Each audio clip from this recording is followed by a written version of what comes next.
दोस्तों साल का आखिरी माह चल रहा है। दोस्तों 2025 नई साल आने वाली है, उसमें कुछ ही दिन बाकी हैं। वह साल पता ना किस व्यक्ति के नसीब में देखने के लिए हो।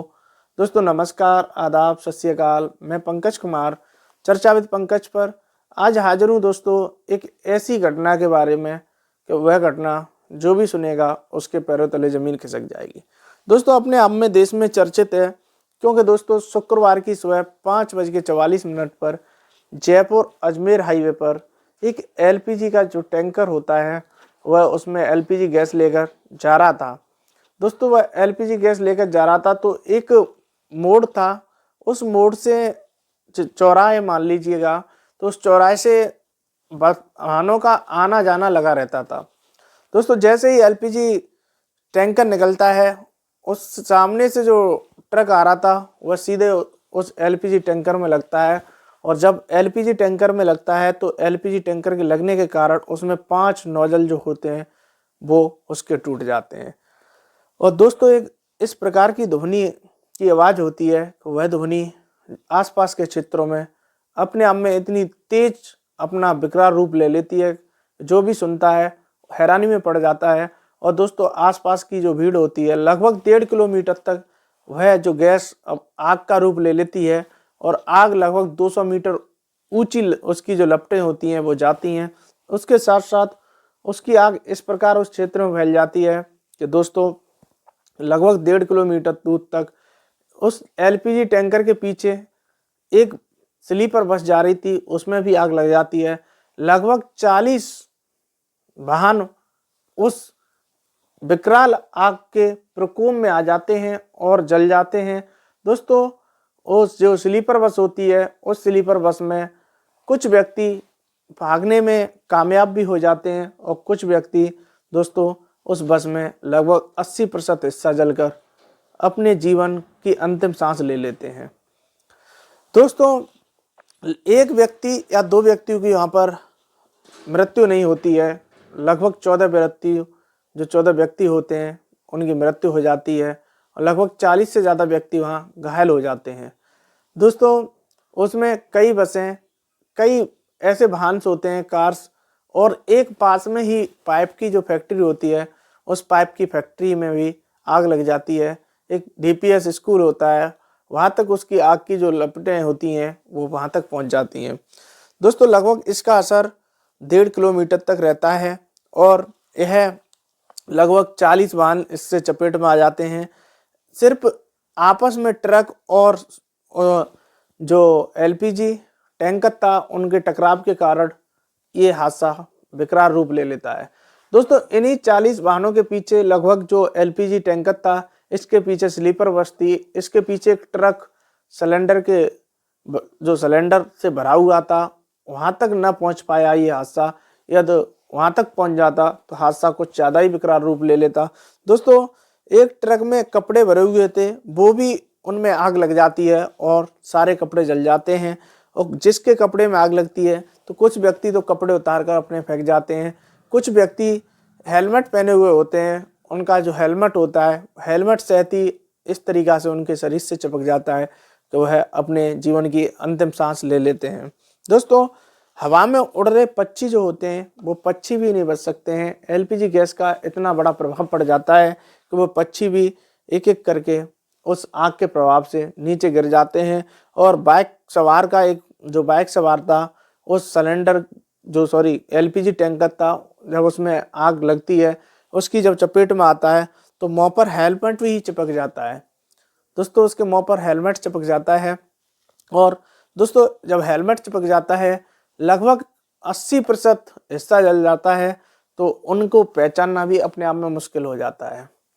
दोस्तों जब अपने आप में मुश्किल हो जाता है तो जो हॉस्पिटल का प्रशासन होता है और पुलिस प्रशासन होता है उनकी डेड बॉडी पहचानने के लिए डीएनए टेस्ट की अपने आप में घोषणा कर देता है कि इनकी जो डेड बॉडी है वो सिर्फ डीएनए टेस्ट के माध्यम से ही पता लगाया जा सकता है कि किस व्यक्ति की कौन सी डेड बॉडी है। दोस्तों जब यह घटना के बारे में पता चलता है, ये जब कलेक्टर साहब जो होते हैं जयपुर के वो 6 सदस्य की टीम गठित करते हैं और गठित करके इसकी जो भी हादसा हुआ है उसके तथ्य जुटाने के लिए बोलते हैं। लगभग 12 लोग जो होते हैं वो जिंदा जल जाते हैं और आग इतनी तेज से फैलती है कि एक स्लीपर बस भी कुछ ही समय में अपने आप में जलकर खत्म हो जाती है। दोस्तों, जो घायल होते हैं उन्हें एसएमएस अस्पताल होता है लगभग 15 किलोमीटर दूर पर, वहां पर ले जाया जाता है और ले जाकर उनका वहां पर उपचार कराया जाता है। दोस्तों, वहीं यदि बात करें, लगभग उस एलपीजी टैंकर से 18 टन गैस लीक हो जाती है और जब 18 टन गैस लीक हो जाती है 5 नोजल्स के माध्यम से, तो वह इतना विकराल रूप ले लेती है कि वह लगभग 1.5 किलोमीटर तक व्यक्ति घर में छिपने लायक नहीं होते हैं और घर से बाहर निकलकर खड़े हो जाते हैं। घर से बाहर निकलकर देखते हैं कि ये जो भयंकर आवाज और भयंकर आग, ऐसा क्या होता है। एक उस इलाके में दहशत का अपने आप में प्रकोप सा फैल जाता है। लोग दहशत में आ जाते हैं कि इतना बड़ा हादसा, कुछ व्यक्ति कहते हैं कि जीवन में हमने पहली बार देखा है कि 12 लोग जिंदा जल जाते हैं। दोस्तों, इस प्रकार चीख पुकार मचती है कि कुछ लोग तो जब उन्हें वहाँ के जो आसपास के लोग होते हैं जब आ जाते हैं, आग का प्रकोप कम नहीं होता है, तो कुछ लोगों को निकालने की कोशिश करते हैं, क्योंकि उनकी जो चीख पुकार थी वो अपने आप में इतनी विकराल थी कि जो भी सुनता था उसके आंसू निकलने लगते थे, अपने आप में आश्रुपूर्ण हो जाता था। दोस्तों, एक व्यक्ति जो पूर्ण रूप से जल जाता था, रोड पर दौड़ते हुए जब लोग देखते हैं तो उसका जो वीडियो है वो सोशल मीडिया पर काफ़ी वायरल होता है कि एक जिंदा लाश जो पूर्ण रूप से जल जाती है और वह दोस्तों रोड पर दौड़ती हुई, तो उसका लोग वीडियो बनाकर सोशल मीडिया पर डालते हैं। मगर दोस्तों, उसका जो अस्पताल एसएमएस ले जाया जाता है तो वहाँ पर उसका देहांत हो जाता है। दोस्तों, जब उसका देहांत हो जाता है, लोग बचाने के लिए भागे मगर उन्हें भागने तक का मौका नहीं मिला। जो लोग थे, जो आसपास के लोग थे, वो बचाने के लिए भागे मगर उन्हें भागने तक का मौका नहीं मिला, क्योंकि जो और वहाँ पर उपस्थित ट्रक्स जितनी भी वहाँ वाहन थे उनके ड्राइवर्स जब बचने के लिए भागते हैं तो उन्हें भी मौका नहीं मिलता है, क्योंकि आग का जो प्रकोप था वो इतनी स्पीड से कुछ ही समय में 1.5 किलोमीटर रेंज को पकड़ लेता है। दोस्तों, यह सिर्फ एक्सीडेंट की जो वजह होती है वो बस का दरवाज़ा ट्रक से चिपक जाता है और जब ट्रक से चिपक जाता है तो टैंकर में आग लगती है, टैंकर के बाद ट्रक में आग लग जाती है और ट्रक से बस में आग लग जाती है।